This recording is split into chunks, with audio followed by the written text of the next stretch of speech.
Hello friends, welcome to our channel random buzz. సినీ నటి మాధవి లత గురించి ప్రత్యేకంగా పరిచయం అవసరం లేదు.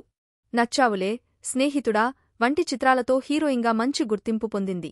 ఇక ఆ తర్వాత అవకాశాలు తగ్గిపోవడంతో ఆమె సినిమాలకు దూరమై ప్రస్తుతం రాజకీయాల్లో కొనసాగుతున్న మాధవిలత అప్పుడప్పుడు సామాజిక అంశాలపై స్పందిస్తూ ఉంటుంది. ఇక ఈ క్రమంలో తాజాగా మాధవిలత చిన్మయి శ్రీపాద, సీనియర్ నటి అన్నపూర్ణ వ్యవహారంపై స్పందించింది. ఆడవాళ్లు రాత్రిళ్లు బయట తిరగడం కరెక్ట్ కాదని, ఎక్స్పోజింగ్ వల్లే లైంగిక వేధింపులు, అత్యాచారాలు జరుగుతున్నాయంటూ అన్నపూర్ణమ్మ చేసిన వ్యాఖ్యలపై స్పందించిన చిన్మయి ఆడవాళ్లు అసలు బయటకు వెళ్లొద్దని, డెలివరీ కూడా సాయంత్రం వేళల్లో చేసుకోవద్దంటూ తనదైన స్టైల్లో ఘాటు వ్యాఖ్యలు చేసింది. ఇక తాజాగా దీనిపై బిగ్ టీవీ పెట్టిన డిబేట్లో మాధవి లత తన అభిప్రాయాన్ని వెల్లడించింది.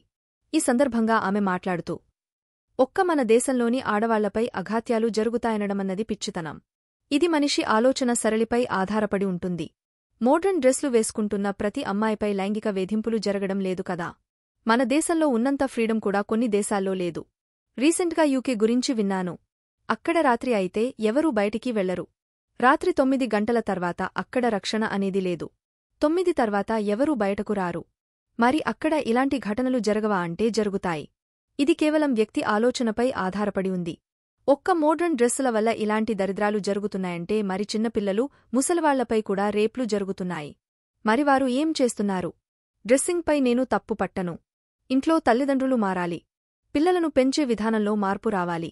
ఇంట్లో తండ్రి తాగొచ్చి భార్యను పిల్లల ముందే కొట్టుకోవడం, తిట్టుకోవడం చేస్తారు. ఇది వారిపై ప్రభావం పడుతుంది. తండ్రి వాళ్లమ్మను ఇష్టం వచ్చినట్టు తిట్టడం, కొట్టడం చేయడం వల్ల అమ్మాయిలపై వారికి రెస్పెక్ట్ అనేది తగ్గుతుంది. దీంతో వారు కూడా బయట అమ్మాయిలపై కామెంట్స్ చేయడం, తిట్టడం వంటివి చేస్తారు. ఇదే క్రమంలో లైంగిక దాడులు కూడా జరుగుతాయి. కాబట్టి ఫస్ట్ పేరెంటింగ్ అనేది మారాలి అంటూ చెప్పుకొచ్చారు మాధవి లత. ఇక అదే విధంగా రీల్స్ గురించి కూడా ఒకటి చెప్పాలనుకుంటున్నాను. ఈ మధ్య రీల్స్లో ఎక్సపోజింగ్ ఎక్కువైంది. మోడ్రన్ డ్రెస్సులు వేసుకోండి కానీ ప్రైవేటు పార్ట్స్, నడుము చూపిస్తూ రీల్స్ చేయడం అవసరమా? ఇలాంటి ధోరణి మార్చుకోవాలి. కొంతవరకు డ్రెస్సుల వల్ల కూడా రేప్ అటెంప్ట్ జరుగుతున్నాయి. అలా అని డ్రెస్సింగ్ విధానాన్ని తప్పుపట్టడం లేదు. కానీ కాస్త యువత మారాలి. నేను సమాజంలో జరిగే ఘటనలను ఉద్దేశించి మాట్లాడుతున్న సమాజం అంటే అన్ని కలిసి ఉంటాయి. ఒక ట్రాక్లోనే అన్ని వెళ్లవు కదా. ఈ రోజులో చాలామంది యూత్ పోర్న్ సైట్స్ చూస్తున్నారట. అవన్నీ యువత ఆలోచనపై ప్రభావం చూపిస్తాయి. దాంతో వారికి ఏం తోస్తే అది చేస్తున్నారు. కాబట్టి మనిషికి తనమీద తనకు కంట్రోలింగ్ ఉండాలి. మైండ్సెట్పై కంట్రోలింగ్ అనేది ఇంటి నుంచే మొదలు కావాలి.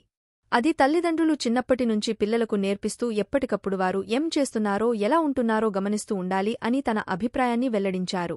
మరి దీనిపై మీ అభిప్రాయమేంటో కామెంట్ రూపంలో మాకు తెలియజేయండి. ఇలాంటి మరిన్ని లేటెస్ట్ ఇంట్రెస్టింగ్ క్రేజీ వైరల్ ముచ్చట్ల కోసం మన ఛానల్ని ఇప్పుడే సబ్స్క్రైబ్ చేసుకోండి.